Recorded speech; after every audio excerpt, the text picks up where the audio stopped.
বিশ্বকাপের আগে নিজেদের ঝালিয়ে নিতে এই মাসে জাপান ও দক্ষিণ কোরিয়ার বিপক্ষে দুটি প্রীতি ম্যাচ খেলবে পাঁচবারের বিশ্ব চ্যাম্পিয়ন ব্রাজিল।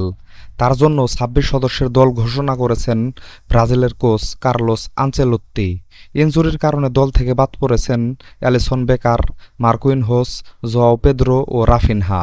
তবে দলে ফিরেছেন এডারসন, এডার মিলিটাউ, রদ্রিগো ও ভিনিসিয়াস জুনিয়র।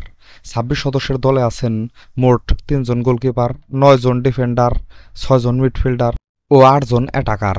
দলে থাকা ৩ জন গোলকিপার হলেন বেন্টো, এডারসন ও হুগো সৌজা।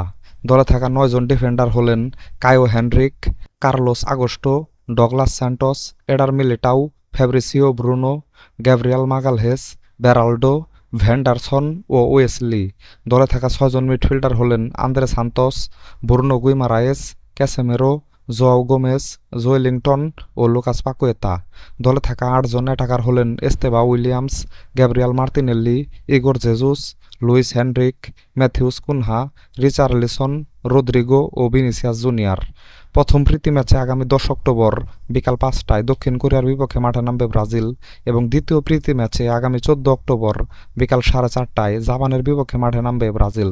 তো বন্ধুরা, ভিডিওটি ভালো লাগলে একটি লাইক দিন, সাথে ক্রিকেট ও ফুটবলের নতুন নতুন আপডেট পেতে এখনই আমার চ্যানেলটাকে সাবস্ক্রাইব করে দিন। সকলকেই ধন্যবাদ।